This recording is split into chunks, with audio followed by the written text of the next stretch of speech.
এখানে আছে দেখুন গোটা মুগ।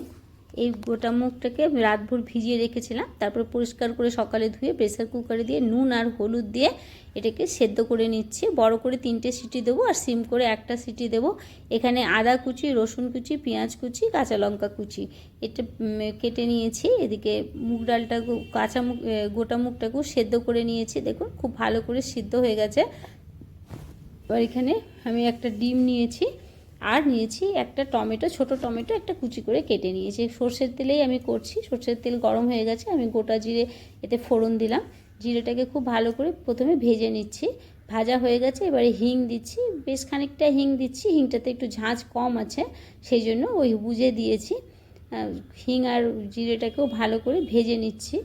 খুব ভালো করে কিন্তু ফোড়ন না ভাজলে রান্নাতে কিন্তু স্বাদ হয় না, এই জন্য খুব ভালো করে ফোড়নটাকে ভেজে নিচ্ছি। আবার দেখতে হবে যেন পুড়েও না যায়, পুড়ে গেলেও কিন্তু রান্নাতে স্বাদ হবে না। ভালো করে জিরে আর হিং ভাজা হয়ে গেছে, এবারে আমি রসুন কুচিটা দিলাম। রসুন কুচিটাকেও ভালো করে ভেজে নিচ্ছি, লাল লাল করে ভেজে নিচ্ছি। ভেজে নিয়ে এবার এর মধ্যে আমি দিচ্ছি আদা কুচি। আদা কুচিটাকেও ভালো করে ভেজে নিচ্ছি।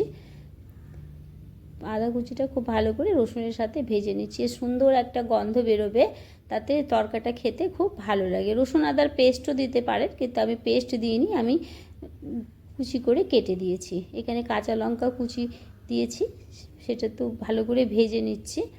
ভেজে নিয়ে তারপরে আমি এতে পেঁয়াজ কুচিটা দেব।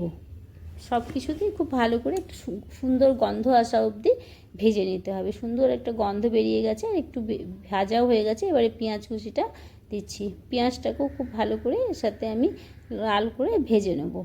বেশি আঁচটা কিন্তু আমার লোতেই আছে, ভালো করে লো আঁচে সুন্দর করে ভেজে নিচ্ছি, তাহলে খুব ভালো নরম হয়ে ভাজাটা হবে।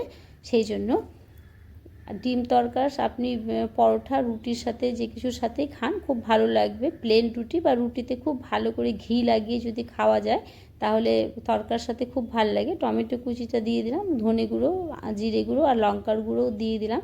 একটু প্লেটটা ধুয়ে জল দিয়ে দিলাম যাতে মশলাটা না পুড়ে যায়। এবারে খুব ভালো করে মশলাটাকে আমি ভেজে নেব। এদিকে আমার যখন মুগটা সিদ্ধ করেছিলাম তখন আমি নুন দিয়েছিলাম, সেই বুঝে একটুখানি নুন আমি এতে দিয়েছি। নুন আর হলুদ ওতে গোটা মুগ যতটা দিয়েছি সেই হিসেবে নুন ওতে দেওয়াই আছে। এখানে গোলমরিচের গুঁড়ো দিলাম, একটু চিনি দিলাম, দিয়ে খুব ভালো করে আবারও মশলাটাকে মিশিয়ে। চিনিটা অপশনাল, আপনারা যদি না খেতে চান তাহলে দেবেন না। ঝাল আর চিনিটা নিজের হিসেবে, কিন্তু একটু গোলমরিচ গুঁড়ো দিলে ভালো লাগে। গোলমরিচ গুঁড়ো দিলে পরে খুবই তরকাটা খেতে ভালো লাগে, সেই জন্য একটু গোলমরিচ গুঁড়ো অবশ্যই দেবেন। এখানে একটা ডিম আমি যতটা আমার মুগ আছে ততখানি, সেই হিসেবে একটা ডিমেই হয়ে যাবে। একটা ডিমকে দিয়ে দিলাম, ফাটিয়ে দিয়ে খুব ভালো করে আঁচটা বাড়িয়ে দিলাম, গ্যাসের আঁচটা বাড়িয়ে দিয়ে এবার ডিমটাকে মশলার সাথে খুব ভালো করে ভেজে নিচ্ছি। একটু ভালো করে ভেজে নিতে হবে, নাহলে কাঁচা ডিমের গন্ধ তরকার মধ্যে হয়ে যাবে। সেই জন্য খুব ভালো করে ডিমটা দেওয়ার পরে ভালো করে ভেজে নিতে হবে, যাতে কাঁচা ডিমের কোনো গন্ধ এতে না থাকে। এখন প্রায় ভাজা হয়ে গেছে। আমার ভিডিওটি যদি আপনাদের ভালো লাগে তাহলে অবশ্যই আমার চ্যানেলটিকে সাবস্ক্রাইব করুন, বেল আইকনটি প্রেস করে দেবেন, তাহলে পরে আমি যে কোনো ভিডিও আমি আপলোড করব আপনাদের কাছে চলে যাবে।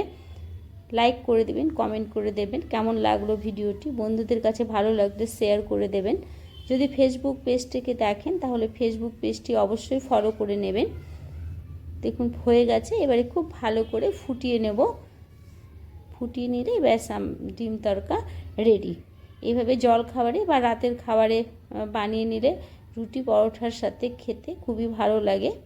আমি তো আজকে রুটি দিয়ে বানিয়েছি, রুটির মধ্যে ঘি লাগিয়ে ডিম তরকা দিয়ে আজকে সকালের জল খাবার করেছি। দেখুন পরিবেশন করে দেখাচ্ছি কত সুন্দর ডিম তরকা রেডি হয়েছে।